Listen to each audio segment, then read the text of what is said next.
भणिदं नमः समय साराय स्वानुभूत्या चकासते चित्स्वभावाय भावाय सर्वभावांतरच्छिदे। मैं करता हूँ कर्म का, कर्म है मेरा कर्म, ऐसी मिथ्या मान्यता है मिथ्यात्व धर्म। निज आत्म तल्लीनता सुख में आत्म धर्म, श्री जिन जिन वर देव ने यह समझाया मर्म।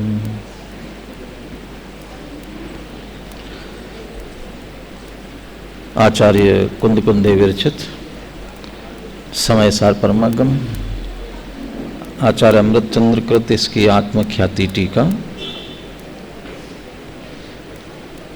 कर्ता कर्म के निमित्त से आश्रव निवृत्ति की विधि और आश्रव निवृत्ति की विधि के निमित्त से शुद्ध आत्मा का स्वरूप, शुद्ध आत्मा का स्वरूप, शुद्ध आत्मा की महिमा इस गाथा में बताई गई है।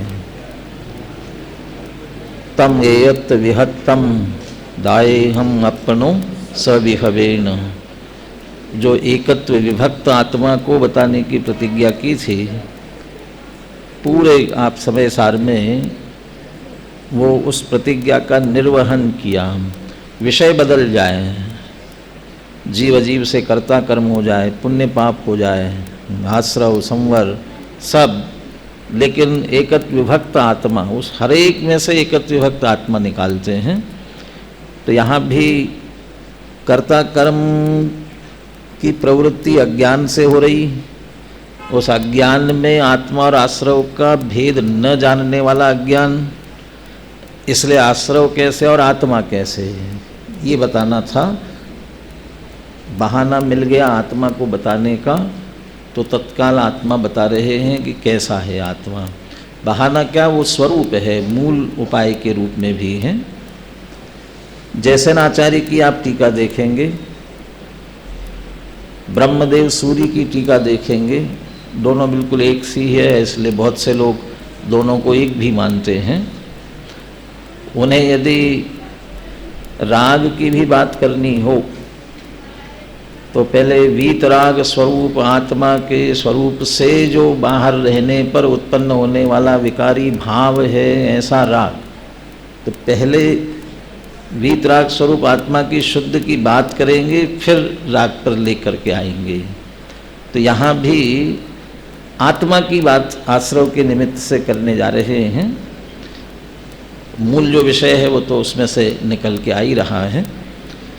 प्रतिदिन की भांति अपन पहले गाथा का 5 पद्यानुवाद के साथ करते हैं, फिर आगे बढ़ते हैं। अहमे को खलु शुद्धो लिम्बमवोणाण दंसन समग्गो तम हिठिदो तच्चित्तो सव्ये ये देखयं नेमि। मैं शुद्ध निरमम ज्ञान दर्शन पूर्ण, स्थित लीन निज में ही रहूं, सब आश्रवों का क्षय करूं। कल जिस विषय की चर्चा अपनी हुई थी उसे दोहराने के लिए मैं अनुशीलन से थोड़ा पढ़ रहा हूँ, फिर आगे की चर्चा करते हैं। तो पिछला विषय पूरा दोहराने में आएगा। 41 पेज पर, पेज नंबर 41। इस प्रकार पर से भिन्न प्रत्यक्षानुभूति गम्य अखंडानंत चिन्मात्र ज्योति स्वरूप मैं है। किसकी व्याख्या हो गई? अहम की व्याख्या आ गई पूरी। अनादि अनंत नित्योदित विज्ञान घन स्वभाव के कारण एक हूँ। सकल कारक चक्र की प्रक्रिया से पार, निर्मल अनुभूति मात्र पने से शुद्ध हूँ।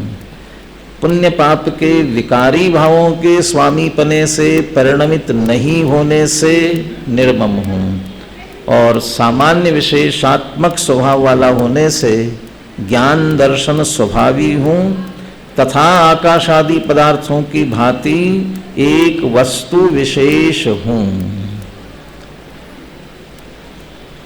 मैं एक शुद्ध निर्मम और ज्ञान दर्शन से परिपूर्ण, इन हरेक की व्याख्या विस्तार से अपन की थी। आकाश आदि पदार्थों की भांति एक वस्तु विशेष हूँ, इसकी चर्चा अंत में संक्षेप में ली थी, उसे यहाँ स्पष्ट कर रहे हैं। इस भाव को अपन यहाँ से लेते हैं। मैं आकाश आदि की भांति पारमार्थिक वस्तु विशेष हूँ, ऐसा कहकर आचार्य देव यह कहना चाहते हैं कि आत्मा कोई काल्पनिक पदार्थ नहीं है, अपितु लोक में उसकी सत्ता आकाश आदि पदार्थों के समान ही वास्तविक है। इस लोक में ऐसे भी बहुत लोग हैं जो आत्मा की सत्ता ही स्वीकार नहीं करते। उनको दृष्टि में रखकर आचार्य देव कह रहे हैं कि ये भाई, जिस आत्मा के अनुभव की हम बात कर रहे हैं, जिसके दर्शन का नाम सम्यक दर्शन है, जिसके ज्ञान का नाम सम्यक ज्ञान है, और जिसमें जमने रमने का नाम सम्यक चारित्र है, वह असंख्य प्रदेशी अनंत गुणात्मक अनादि अनंत आत्मा एक वास्तविक वस्तु है, और वह तू स्वयं ही है। यही बड़ी विचित्रता है कि आत्मा को आत्मा की सिद्धि करके बतानी पड़ती है। आत्मा है और आत्मा है ये सिद्ध करना पड़ता है।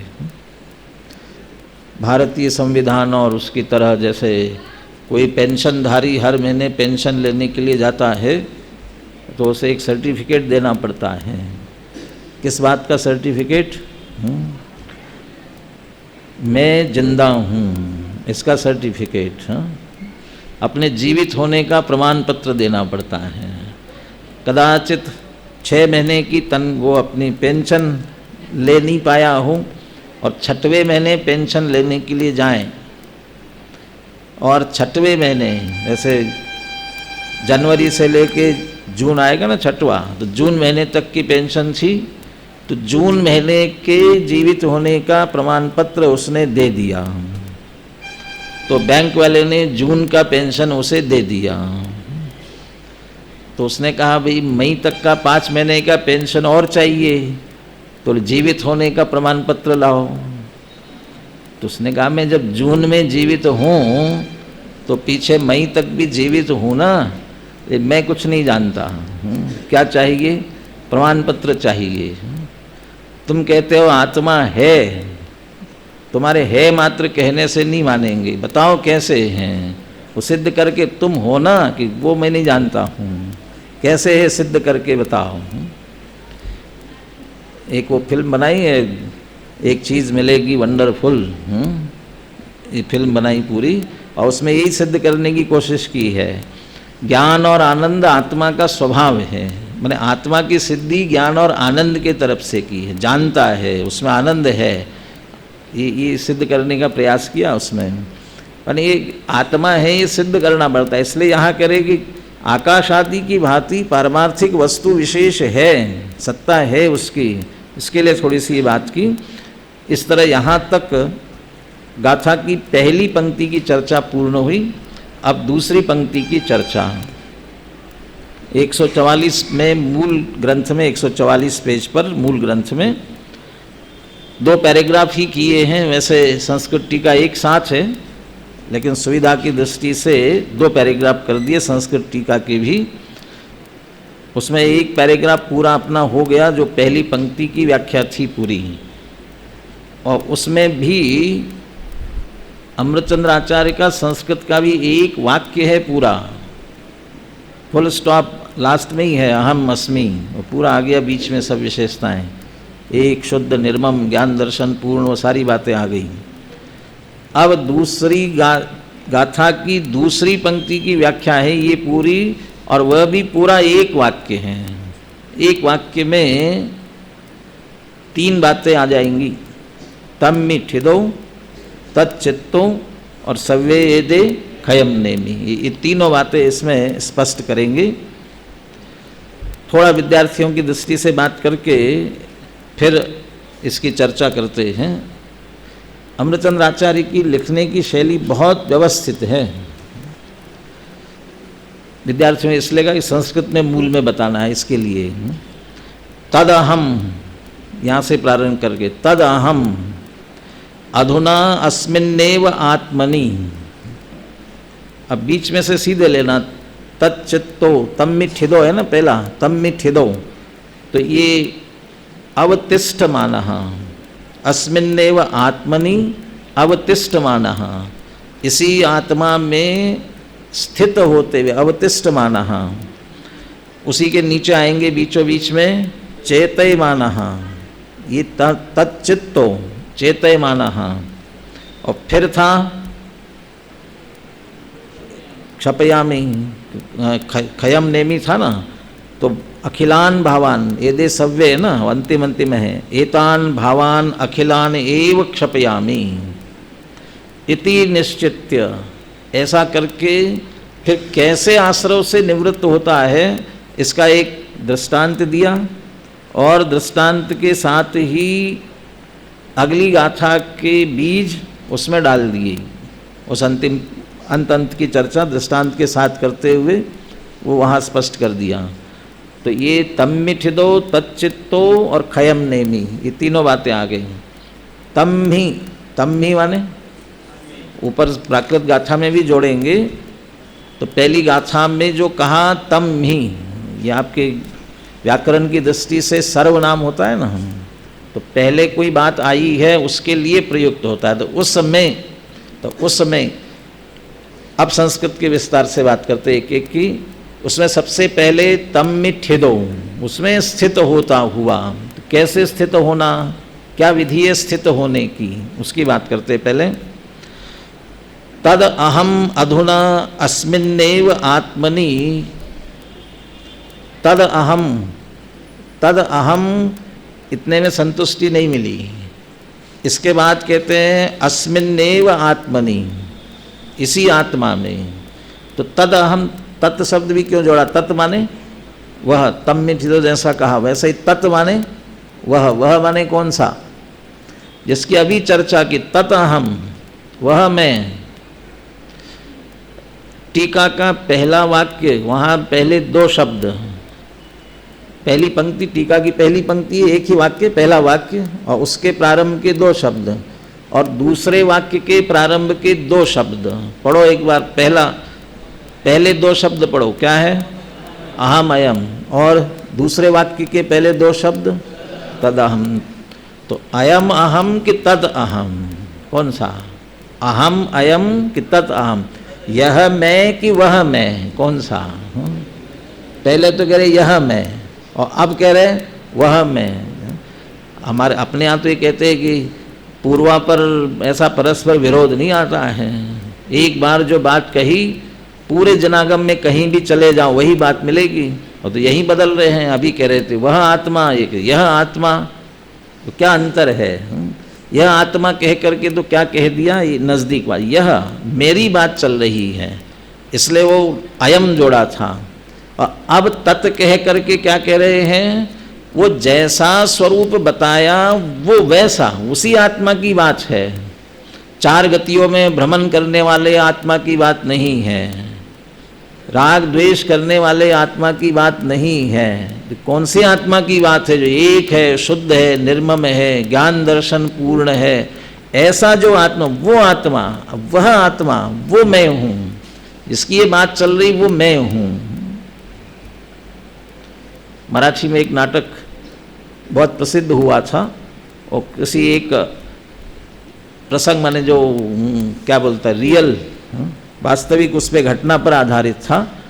उसका हेडिंग, वो नाम ही था उस नाटक का, तो मी नवेज, तो मी नवेज माने वो मैं नहीं, वो मैं नहीं।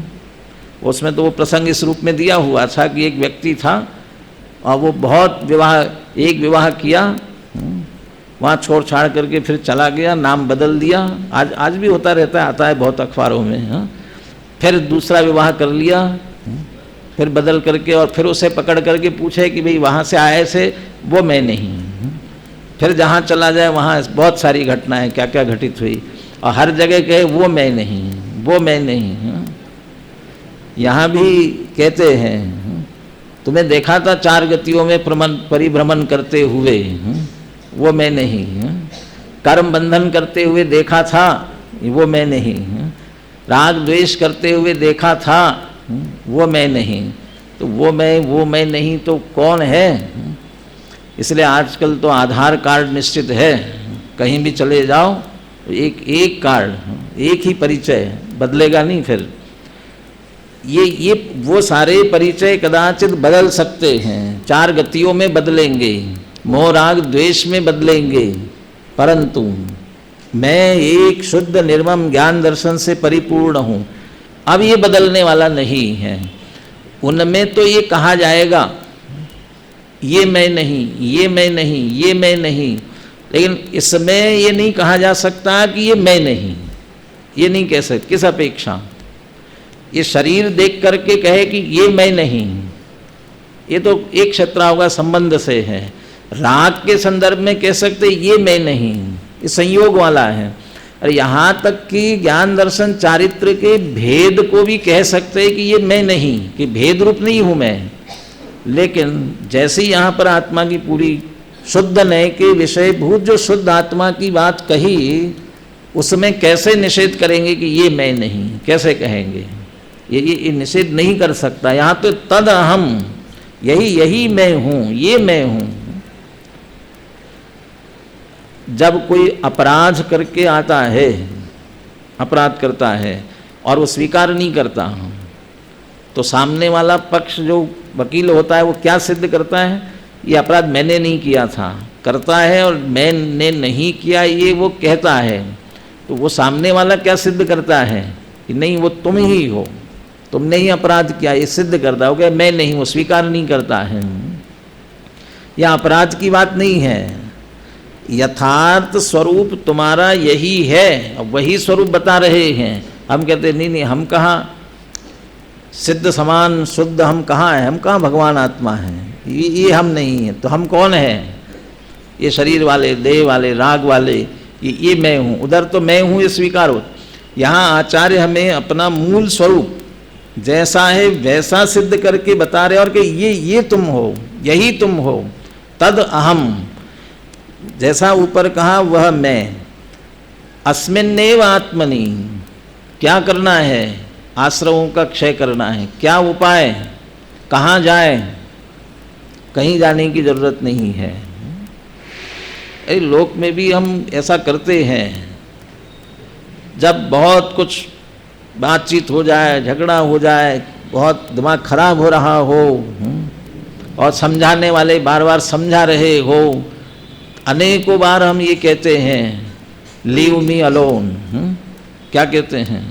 मुझे अकेला छोड़ दो। क्यों अकेला छोड़ दो? क्यों भाई?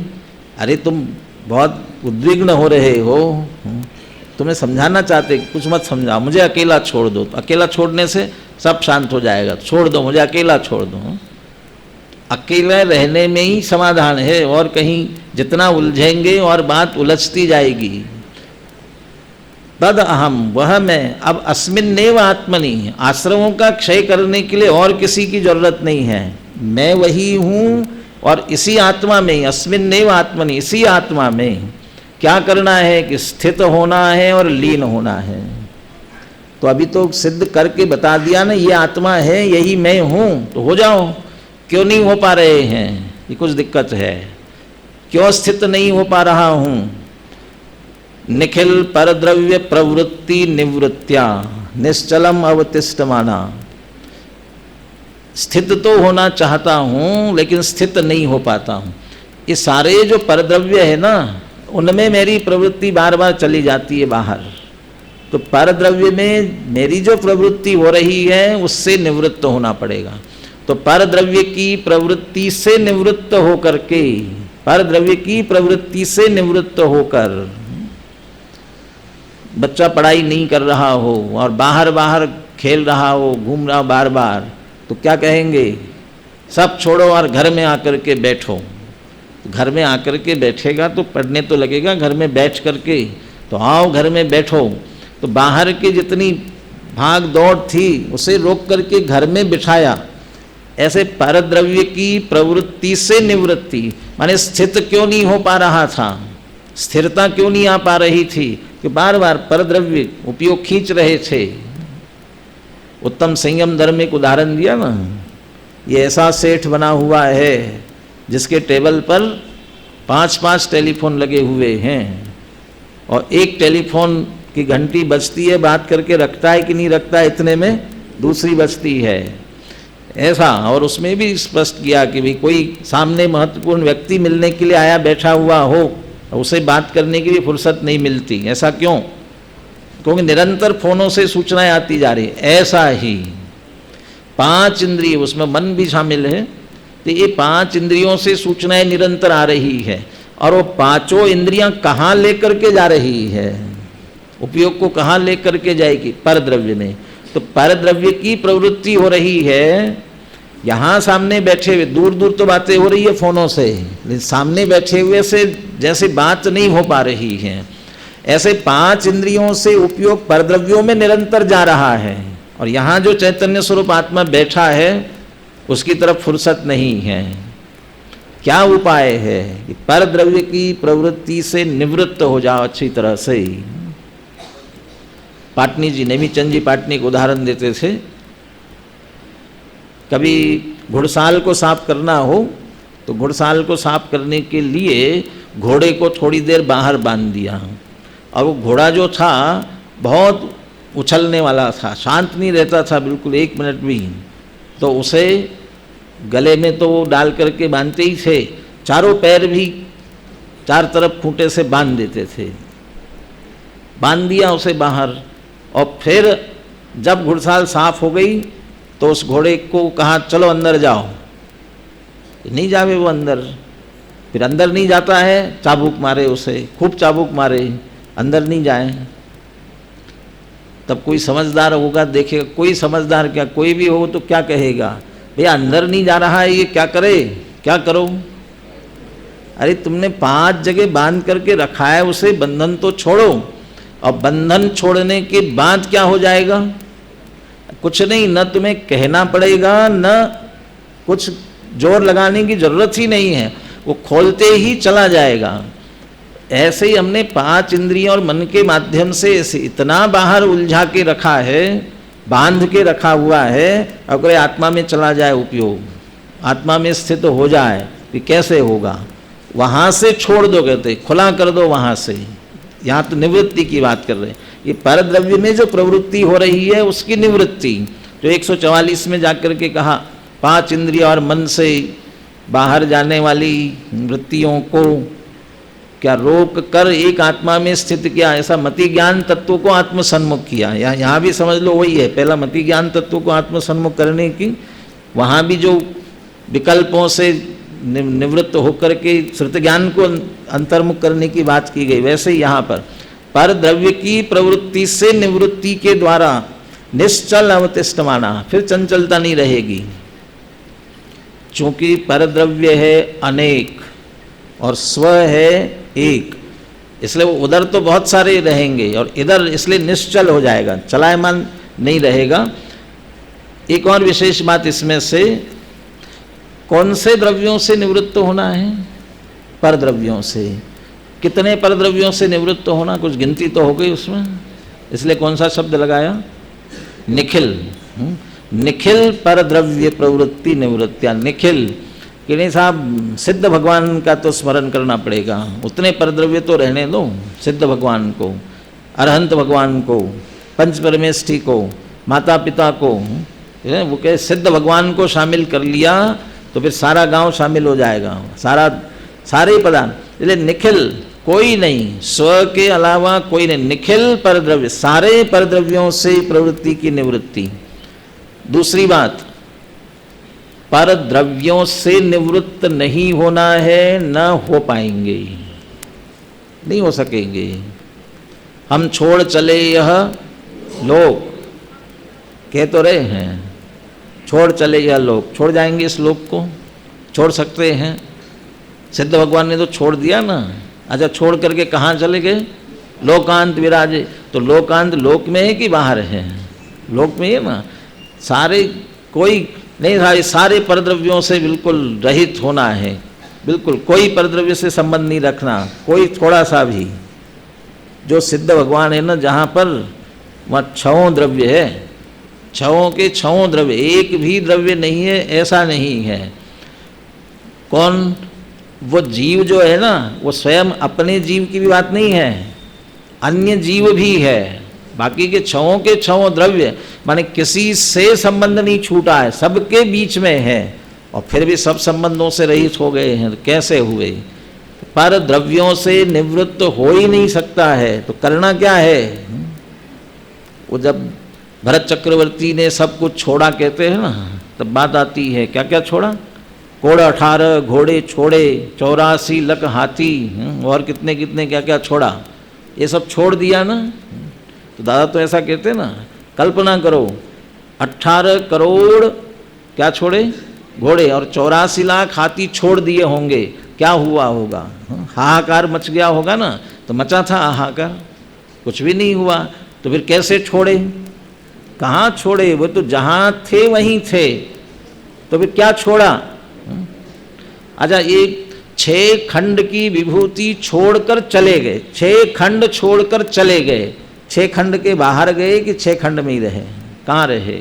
सब छोड़ा। वो तो कहते बाहुबली को एक शल्य रह गई थी, ये उनकी भूमि। भरत चक्रवर्ती ने जब छोड़ा था, क्या छोड़ा? ऐसा छोड़ना वो सबसे उत्कृष्ट छोड़ना है, सबसे उत्कृष्ट। इससे और उत्कृष्ट छोड़ना हो ही नहीं सकता। कि कैसा? ऐसा छोड़ा, छूटा समझ लो, उससे ऐसे छूटे और अपने में रमे, सो तत्काल केवल ज्ञान ले लिया, तत्काल छोड़ते ही ऐसा छोड़ा। इतना सा भी किसी प्रकार का संबंध नहीं रखा होगा। तो क्या छोड़ा? उसी 6 खंड की धरती पर बैठकर जो कुछ भी जहाँ था वहीं रखते रहते हुए, तो क्या छोड़ा? ये मैं नहीं हूँ, ये मेरा नहीं है, ये छोड़ दिया। यही छोड़ा ना। ये मैं नहीं हूँ, ये मेरा नहीं है, नोट मत करना, गलत बात है, सही नहीं है ये। ये मैं नहीं हूँ, ये मेरा नहीं है, ये नहीं छोड़ा, क्योंकि ये तो पहले ही छोड़ चुके थे। क्षायिक सम्यक दृष्टि थे ना, तो ये मैं नहीं मेरा नहीं तो पहले ही छोड़ चुके थे। तो अभी क्या छोड़ा? ये मैं नहीं मेरा नहीं ऐसा होते हुए भी अभी भी इसमें प्रवृत्ति हो रही थी, चारित्र मोहनी जनित प्रवृत्ति अभी भी हो रही थी। अब चारित्र मोहनी वाली प्रवृत्ति को भी छोड़ा है। तो तात्पर्य यह है कि पर द्रव्यों को नहीं छोड़ा है, पर द्रव्य में जो प्रवृत्ति हो रही थी, मिथ्यात्व वाली प्रवृत्ति दर्शन मोह की और चारित्र मोह जनित प्रवृत्ति, दोनों सारी प्रवृत्ति छोड़कर निश्चल अवतिष्ठ माना। पर द्रव्य अपने हुए ही नहीं है, त्यागोपादान शून्यत्व शक्ति है, वो तो आए ही नहीं, तो उनको नहीं छोड़ना है, बल्कि उनमें हम जो जबरदस्ती की प्रवृत्ति कर रहे हैं उस प्रवृत्ति की निवृत्ति करनी है। सारे पदार्थ जहाँ है वहाँ रहेंगे, गृहस्थ हो मोक्ष मार्गस्थ हो, ये समझ में नहीं आती बात। भावना तो ये भाते हैं कि कब वन जाकर मुनि बन जाऊं, तो वन जाकर के मुनि बन जाऊं, क्योंकि मोक्ष मार्ग पर बढ़ करके मुक्ति प्राप्त करनी है। और दूसरी तरफ के गृहस्थ हो मोक्ष मार्गस्थ हो। गृहस्थ माने घर में स्थित है और मोक्ष मार्ग में स्थित है, दो बातें विपरीत तो नहीं हो सकती हैं। संसार भी और मोक्ष मार्ग भी दोनों कैसे हो सकता है?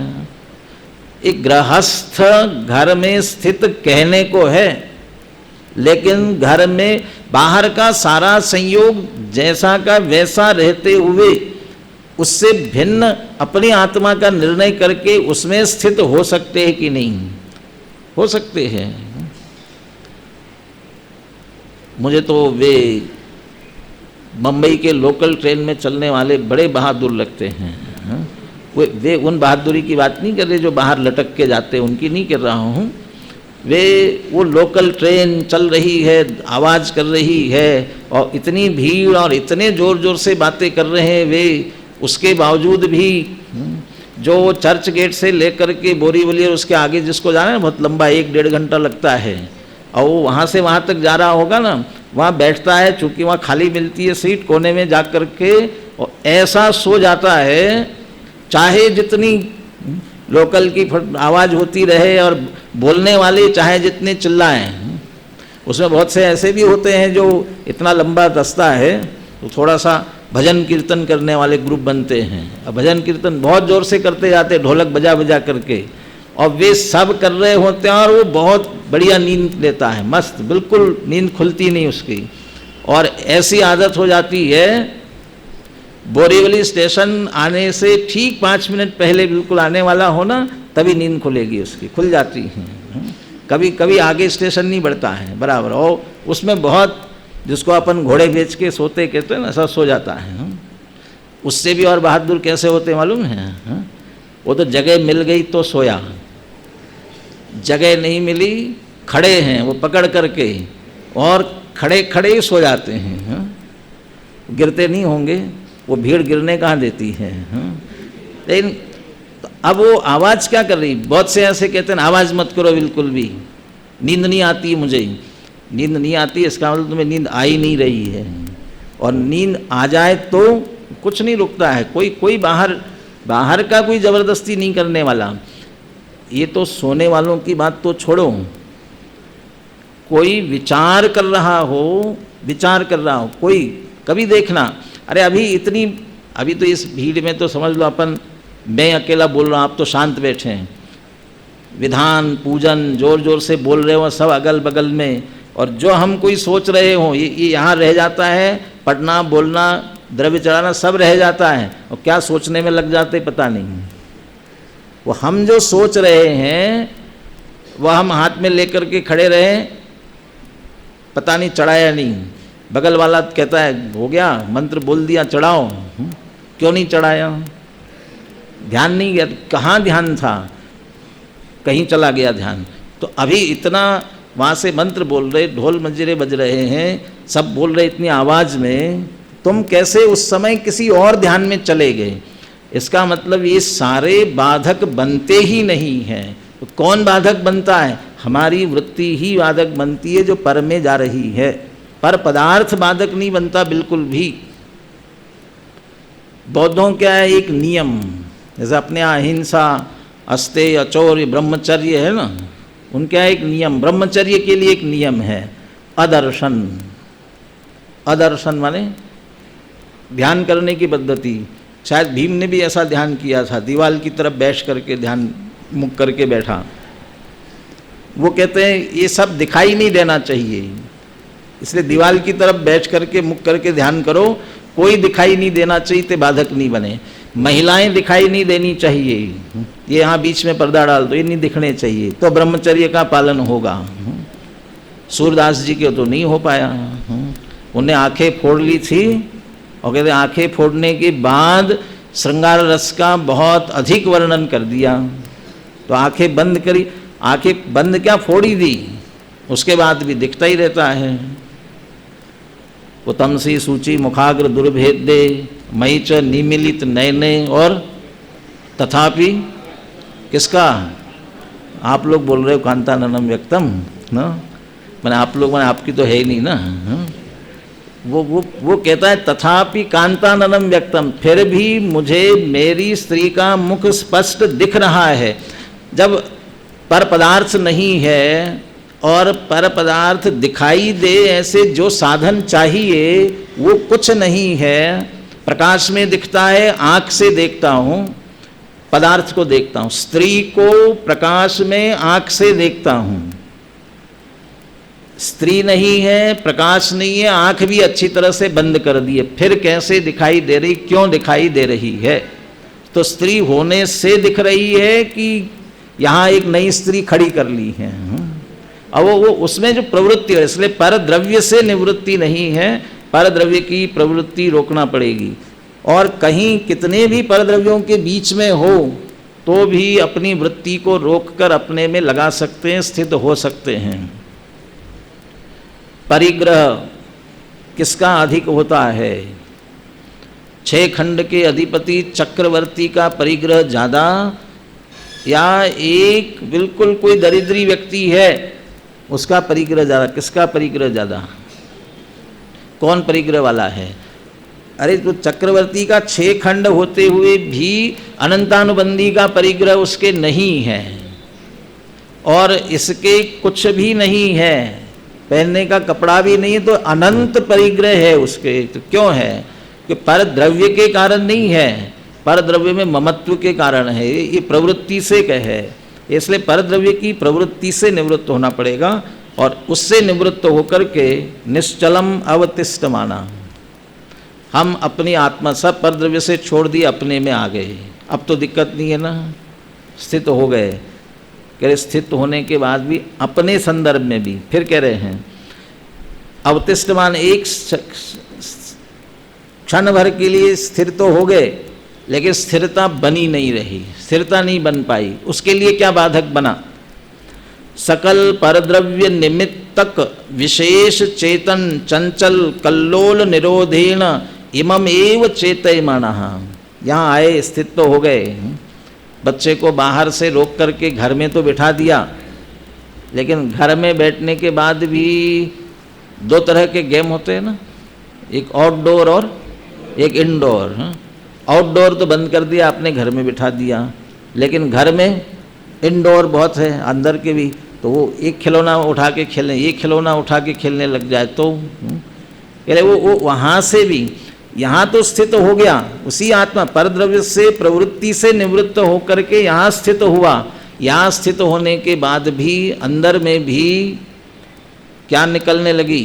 चंचल कल्लोल, अनेक प्रकार की कल्लोले, विकल्प जाल ये उत्पन्न होने लगा। कहाँ और कैसे? वो जो विकल्पों का चंचल कल्लोले कहा ना, चंचल कल्लोले, चित्त में उत्पन्न चेतन चंचल कल्लोल, यहाँ जो विकल्प उत्पन्न होने लगे, कहाँ और कैसे? तो पहले कैसे? सकल परद्रव्य निमित्तक, वो उन्हीं परद्रव्यों के निमित्त से, अपने आप तो होगा नहीं। समुद्र में लहरें उठती है, चंचल कल्लोले उठती है, अपने आप उठती होंगी? किससे उठेंगी? किससे उठेंगी? हवा चलेगी तो उठेगी, तो हवा के निमित्त से। हवा नहीं चल रही हो तो भी उठ सकती ना लहरें? नहीं उठ सकती। कैसे उठ सकती? हवा नहीं चल रही हो तो। हाँ, अरे अंदर मछलियाँ घूम रही हो, मछलियाँ अंदर से इधर से उधर जाने लग जाती है तो भी उसमें कल्लोले उतनी उठने लगती, लेकिन पर द्रव्य के निमित्त से ही। ऐसे यहाँ भी अपने आप नहीं उठेंगी, वो परद्रव्य निमित्तक, और वो परद्रव्य के सकल परद्रव्य निमित्तक में भी वही है, अपनी प्रवृत्ति, उधर अपने उपयोग का जाना, वही कारण है उसमें परद्रव्य को निमित्त बनाई है उसका, सकल परद्रव्य निमित्तक। और कहाँ होंगे? विशेष चेतन। कहाँ? विशेष चेतन। तो 2 प्रकार के चेतन है क्या? सामान्य विशेष 2 है क्या? हाँ 2 है ना। कौन सामान्य कौन विशेष? ये पर्याय विशेष है और द्रव्य स्वभाव वो सामान्य है। और ये जो सकल परद्रव्य निमित्तक, इनके निमित्त से इनमें मैं प्रवृत्ति भी करूं इनकी तरफ, उससे जो चंचल कल्लोले उत्पन्न होगी कहाँ होंगी? विशेष चेतन में, माने पर्याय में उत्पन्न होंगी, द्रव्य स्वभाव में नहीं। ऐसी पनडुब्बियाँ बनती है, ये चाहे जितनी बड़ी बड़ी आंधियाँ आए कोई फर्क नहीं पड़ता। ये क्यों नहीं फर्क पड़ता? ये वो है ना, ऊपर आ गई है, बहुत ज़्यादा तेज आंधी तूफान चलने लग जाए तो उसे नीचे ले जाते हैं। कि साहब वो नीचे ले गए, क्यों ले गए? क्योंकि नीचे कोई आंधी तूफान नहीं है। वो जितने आंधी तूफान से बहुत बड़ी बड़ी लहरें उठ रही थी, चाहे जितनी बड़ी लहरें उठे, सुनामी जैसे भी और कितनी बड़ी बड़ी, तो भी कहाँ उठेंगी? ऊपर ऊपर। और नीचे गहराई में जाकर के समुद्र को देखा जाए तो नीचे बिल्कुल समुद्र शांत गंभीर पड़ा हुआ है, और जो उपमा दी जाती है बिल्कुल गंभीर, इतने उफनते हुए समुद्र को भी उपमा दी जाएगी तो समुद्र उफन रहा है, लेकिन फिर भी कहते शांत गंभीर है। ये कहाँ गंभीर है? नीचे जाकर, तल में जाकर के देखो। ऐसा ये सारी चंचल कल्लोले जो उत्पन्न हो रही है वे इस पर्याय में है, द्रव्य स्वभाव में नहीं, विशेष चेतन। और वो चंचल कल्लोले उनके निरोधेन, उनका भी निरोध करते हुए, इमम एव चेतयमानः, इसी को चेतते हुए। तो पहले समय में स्थित हुआ और द्वितीय आदि समय में उसी में निरंतर चेतता हुआ, उसी में लीन होता हुआ। तो तम्मिठिदो तच्चित्तो।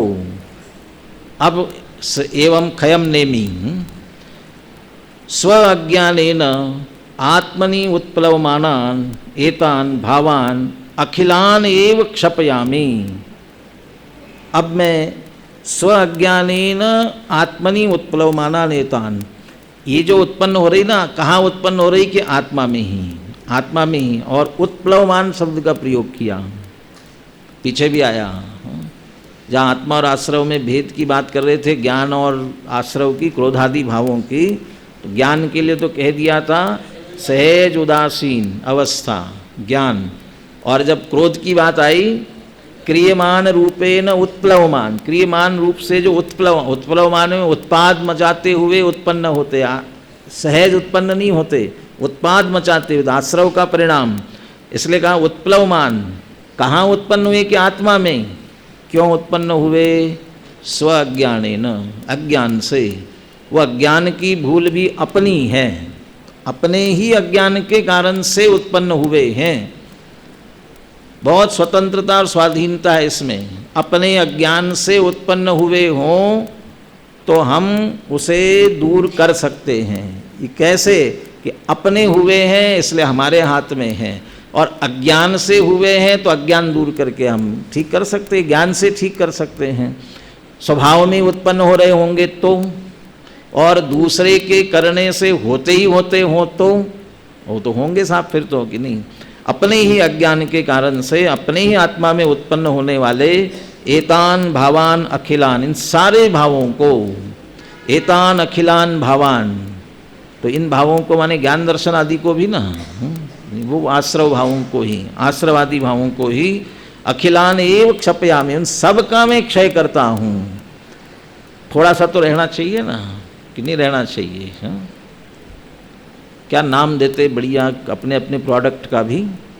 घर में आप आराम से सोते, वैसे लगाना नहीं लगाना वो उसकी प्रेरणा नहीं दे रहा हूँ। मच्छर भगाने के लिए क्या लगा लेते हो कमरे में? क्या नाम देते हैं उसको? All out. एक हाथ मच्छर रहने दो ना, ऑल आउट क्या ज़रूरत है? बहुत सारे मच्छर चले गए, कि बहुत सारे नहीं, एक भी रह जाए ना सही तो बढ़िया, तो मच्छरदानी लगाना है, ये तो कोई उपाय नहीं है। तो उसका नाम जो दिया उसके लिए बताया मैंने, वो ऑल आउट तो उसका नाम है, उसको तो छोड़ो, कोई बात नहीं। अपन मच्छरदानी लगा रहे हैं, पहले से मच्छर थे कमरे में, उनसे बचाने के लिए मच्छरदानी लगा रहे हैं। तो क्या करते हैं, सारे मच्छर इधर उधर कर दो और अच्छी तरह से लगा लो ताकि अंदर मच्छर नहीं आवे। एक मच्छर अंदर रह जाए तो फिर एक मच्छर आदमी को क्या बना देता है? हाँ बताओ। फिर रात भर आप नहीं सो सकते हो। एक मच्छर अकेला क्या क्या कर रहा है, पूरे रात भर संगीत सुनाता है फिर वो, बिल्कुल सोने नहीं देता। और इधर से आप पैर की तरफ से हटाओ तो हाथ पर आ जाएगा, हाथ पर से इधर वो चलता है, एक भी नहीं। ऐसा करे विकल्प का एक थोड़ा सा भी, इसलिए अखिलान एव क्षपयामि, सबका क्षय करता हूँ। अरे क्रोध के आवेश में हमेशा यही कहता है तुम्हारा क्या हो जाए, सर्वनाश हो जाए और सत्यानाश हो जाए। वो सत्ता से ही नाश करना चाहता है, बचाना नहीं चाहता है। अरे पर की छोड़ो, अपने विकारों का करो सर्वस्व पूरी तरह से। अखिलान एव क्षपयामि इति निश्चित्य, ऐसा निर्णय करके, निर्णय क्या करके, ऐसी भावना करते हुए अपनी आत्मा में स्थित होता हुआ, इसी को चेतता हुआ। अब कैसे छोड़ा उसका दृष्टांत, चिर संग्रहित मुक्त पोत पात्र समुद्रावर्त इव, अर्थ करते हैं अभी, पहले पढ़ लेते हैं ऐसे। इव झगति एव उद्वांत समस्त विकल्प अकल्पितम अचलितम अमलम आत्मानम आलम्बमानः विज्ञान घनभूता खलु अयम आत्मा आश्रवेभ्यो निवर्तते। ऐसा सारे आश्रमों का क्षय करता हूँ, ऐसा निश्चय करके जैसा पहली पंक्ति में कहा था उसकी विस्तृत व्याख्या की, ऐसे आत्मा में ही स्थित होते हुए, लीन होते हुए अब इस प्रकार से पूरी तरह से आश्रमों से निवृत्त होता है। ये पूरी विधि आ गई इसमें। चिर संग्रहित मुक्त पोत पात्रः समुद्रावर्तः इव। क्या दृष्टांत बनाया? समुद्र में भंवर उठी, समुद्र में जहाज फंस गया। तो समुद्र में जहाज फंसता है, कभी तूफान में फंसता है, और कोई तूफान नहीं चल रहा है, शांति से जहाज जा रहा है, और अचानक फंस जाता है किसमें? भंवर में। तो वहाँ जो भंवर चल रही है, तो उस समुद्र के भंवर में फंसा हुआ जहाज कब छूट करके आगे बढ़ेगा? कब छूटेगा और आगे बढ़ेगा? किसके हाथ में है? किसके हाथ में है? वह जहाज के हाथ में। जहाज का चलाने वाला कौन होता है? वो कैप्टन उसका, वो कोशिश करे, वो नाविक बहुत चतुर हो, और वो निकालने की कोशिश कर रहा है कि जब वो अपने जहाज को निकाल लेगा तब निकल जाएगा। यदि नहीं निकलेगा, ये कब निकलेगा? कि जब समुद्र छोड़ेगा जहाज को तभी छूटेगा जहाज। जब तक समुद्र नहीं छोड़ेगा तब तक नहीं छूट सकता। ये समुद्र फिर कैसे छूटेगा? वह जहाज कब छोड़ेगा?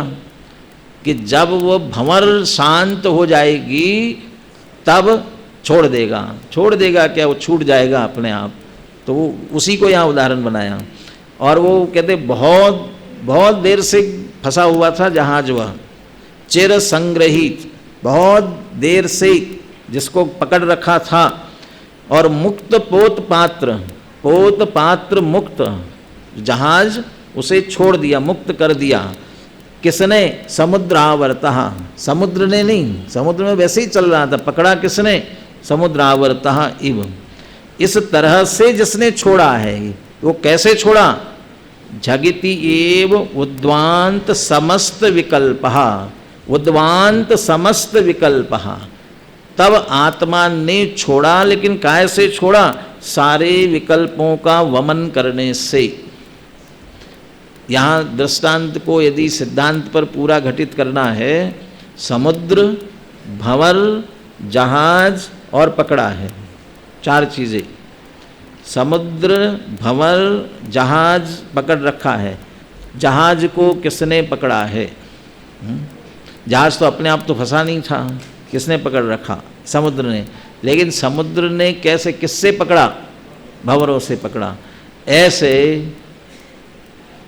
किसने किसको पकड़ा? आत्मा और आश्रव की बात चल रही है। किसने किसको पकड़ा? अनादिकाल से कर्मों ने आत्मा को घेर रखा है। कर्मों ने पायन बेड़ी डाली, कर्मों ने हमको बांध दिया है। ऐसे ही हम कहेंगे आश्रवों ने आत्मा को पकड़ रखा है। कब छूटेगा आत्मा? कि जो आश्रव छोड़ेंगे तब छूटेंगे। यहाँ कह रहे नहीं, आश्रवों ने आत्मा को नहीं पकड़ा है, आत्मा ने आश्रवों को पकड़ रखा है। आश्रव से निवृत्त होना है ना, आश्रव से निवृत्त होना है ना तुमको। ये जब किसी कैदी को एक जेल से दूसरी जेल ले जाना होता है, या कभी जेल से पेशी के लिए कोर्ट में ले जाना होता है, तो क्या करते हैं? भेज देते हैं, जाओ कोर्ट में पेशी करके आ जाओ। क्या करते हैं? 2 सिपाही उनके साथ में लगाते हैं। अब वो जो जाने वाला है ना, वो कहाँ है? बंधन में है। किसके बंधन में है? 2 पुलिस वाले के बंधन में है। और पुलिस वाले तो खुले हैं ना, छूट है ना, कि पुलिस वाले भी बंधन में हैं। पुलिस वाले भी बंधन में हैं, वो उसे छोड़ नहीं सकते हैं। वो पुलिस वाले कब फ्री होंगे? जब वो कैदी छोड़ेगा तब। किसने किसको पकड़ा? आश्रवों ने आत्मा को पकड़ा है कि आत्मा ने आश्रवों को पकड़ रखा है? यहाँ ये कह रहे कि आत्मा ने आश्रव को पकड़ रखा है। ये कब छूटेंगे? नेमीचंद काका रखियाल वाले ना, वो लघु सिद्धांत प्रवेशिका वाली कक्षाएं लेते थे। नेमीचंद काका वो एक बात कहते थे ये बहुत से लोग कहते हैं कि क्या करें, बीड़ी छूटती नहीं, हमारे बीड़ी पीने वाले, बीड़ी छूटती नहीं है, बीड़ी छूटती नहीं है। कहले कब छूटेगी मेरी बीड़ी, कब छूटेगी? वो कहते जब तू छोड़ेगा तब छूटेगी। नहीं, वो बीड़ी मुझे छोड़ती नहीं है। तो बीड़ी ने तुमको पकड़ रखा है कि तुमने बीड़ी को पकड़ रखा है? बीड़ी पीने वाले जानते हैं ना कि बीड़ी कैसे पीते, देखा तो होगा। और ऐसे 2 उंगली के बीच में बीड़ी फंसा करके ऐसे पीते हैं। आप कह रहे ये बीड़ी छूटती नहीं है, तुम उंगली अलग कर दो ना, कैसे नहीं छूटती है? छूट जाएगी ना, छूट जाती है। तो तुमने, बीड़ी ने हमको पकड़ रखा है कि हमने बीड़ी को पकड़ रखा है? आश्रवों ने हमको पकड़ रखा है कि हमने आश्रवों को पकड़ रखा है? जावन वेदी विशेषण तरंतु आदासवान दोनम्पी अन्नानी तावदिशो कोहादिशु अट्टदे जीवो। अरे जीव और आत्मा और आश्रव में अंतर नहीं जानता है, इसलिए आश्रव में उलझ रहा है। नहीं, आश्रव भी तो आया है, वो तो बेचारा कुछ नहीं जानता है, उसने नहीं पकड़ रखा, आत्मा ने पकड़ रखा। कब कैसे छूटेगा? कि जब छोड़ेगा तब छूटेगा। तो हम छोड़ेंगे तब छूटेंगे ना। कि कैसे छोड़ेंगे, किससे पकड़ रखा आश्रवों को? के विकल्प के जाल से पकड़ रखा है। जैसे वहाँ भंवर चल रही है, ऐसे हमारे अंदर भी विकल्पों का जाल, विकल्पों का भंवर निरंतर चल रहा है, और उस विकल्पों के भंवर में आश्रव रूपी जहाज फंसा हुआ है। कब निकलेगा? जैसे विकल्प शांत होंगे वैसे ही कौन निवृत्त होगा? आश्रव निवृत्त हो जाएंगे। आत्मा निवृत्त नहीं होगा। अरे आत्मा तो जहाँ है वहाँ वैसे ही शांत है, छूट जाएगा। आश्रव निकल जाएंगे। आश्रव की निवृत्ति करनी है ना, तो आश्रव निवृत्त हो जाएंगे। आत्मा के विकल्प रूपी भंवर में आश्रव रूपी जहाज फंसा हुआ है। आश्रव रूपी जहाज यदि छोड़ना चाहते हैं तो निर्विकल्प होना ही उपाय है। जैसे वहाँ भंवर शांत होते ही जहाज निकल जाता है, ऐसे आत्मा में सारे विकल्प शांत होते हैं, वैसे ही आश्रव निवृत्त हो जाते हैं। देर लगती होगी ना, थोड़ी सी देर लगती होगी कि देर नहीं लगती है। झगिती एव माने तत्काल ही, उसी समय। इसमें से अगली गाथा की उत्थानिका बनाई है। उसी समय, काल भेद नहीं। इधर विकल्पों की निवृत्ति किससे हुई? वह आत्मा का स्वरूप जैसा है वैसा जानते, इसलिए ज्ञान से हुई। तो ज्ञान हुआ और आश्रव की निवृत्ति हुई। झगिति एव, इसलिए समकाल्पना निकाला आगे उसमें से। झगिति एव कैसे? उद्वांत समस्त विकल्पहा, सारे विकल्पों का वमन कर दिया, छोड़ दिए सारे विकल्पों को। तो विकल्प छूट गए। तो विकल्प छूटे होंगे तो कुछ तो हुआ होगा। मन में बहुत चित्र माने वो चल रहे होंगे बहुत सारे, और वो सारे शांत हो जाए। हमारे चित्त में चलने वाले बहुत सारे टेंशन जो भी है, विकल्प ही कहो, शांत हो गए तो क्या हो जाता है? शांत हो जाता है ना। ऐसे सारे विकल्पों का वमन किया तो क्या हुआ? आत्मानम आलम्बमानः, सहज आत्मा का अवलंबन हो गया। आत्मा का आलंबन, कैसे आत्मा का आलंबन हुआ? कैसा आत्मा है वह? 4 विशेषण दिए। अकल्पितम, अचलितम, अमलम, 3 ही लिए है ना। अकल्पितम, अचलितम, अमलम, आत्मानम आलम्बमाना। अकल्पित, अचलित और अमलम। चूंकि समस्त विकल्पों का वमन हो गया था, इसलिए अकल्पित हो गया। वैसे तो निर्विकल्प हुआ, लेकिन चूंकि आत्म स्वभाव की बात करनी है, इसलिए उसे अकल्पित कह रहे हैं, जिसमें विकल्प है ही नहीं, विकल्पों का प्रवेश ही नहीं, इसलिए अकल्पित, विकल्पों से रहित। अकल्पित में अभेद भी शामिल है। अभेद, कल्पना वाले भेद होता है ना, तो जिसमें कोई भेद नहीं है। ये अकल्पित जो है ना, एक तरह से एक विशेषण को बता रहा है। एक विशेषण अकल्पित। अचलित समझ लो शुद्ध है। अमल निर्मम है। उन विशेषणों से एक एक ले लिया। सुन, अकल्पितम, अचलितम, अमलम, ऐसे आत्मानम आलम्बमानः। सहज ही सारे विकल्प शांत होते ही कहाँ जाएगा? सब आंखें बंद कर लेंगे, आंखें खुली है तो सारे पदार्थ दिखाई दे रहे हैं। आंखें बंद कर लेंगे तो कहाँ जाएगा उपयोग? यहीं रहेगा ना अपने पास में।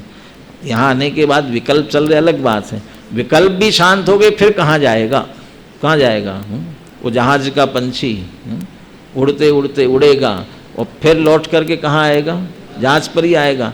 उसको उड़ने बैठने के लिए जगह होंगी ना, तो इधर उधर बैठ जाएगा। ऐसे हमारे वो परद्रव्य की प्रवृत्ति से परों को आश्रय मिला तो उधर भागता रहेगा, और सारे आश्रय छूटकर यहाँ आया, एक आत्मा का ही अवलंबन करेगा। आत्मानम आलम्ब माना, आत्मा का अवलंबन किया है, आत्मा में स्थित हो गया है, आत्मा में लीन हो गया है। आत्मा कैसा है? विज्ञान घन स्वभावी है, उसमें स्थित हो गया। उसमें स्थित हो गया तो बनेगा कैसे? विज्ञान घन भूतः, विज्ञान घन होता हुआ, विज्ञान घन भूतः खलु अयम आत्मा आश्रवेभ्यो निवर्तते। ऐसे विज्ञान घन होते हुए यह वास्तव में आत्मा आश्रवों से निवृत्त होता है। एक अंतिम प्रश्न पढ़ करके, समय हो गया, चर्चा अपन पूरी करते हैं और ये गाथा की भी चर्चा पूरी करते हैं।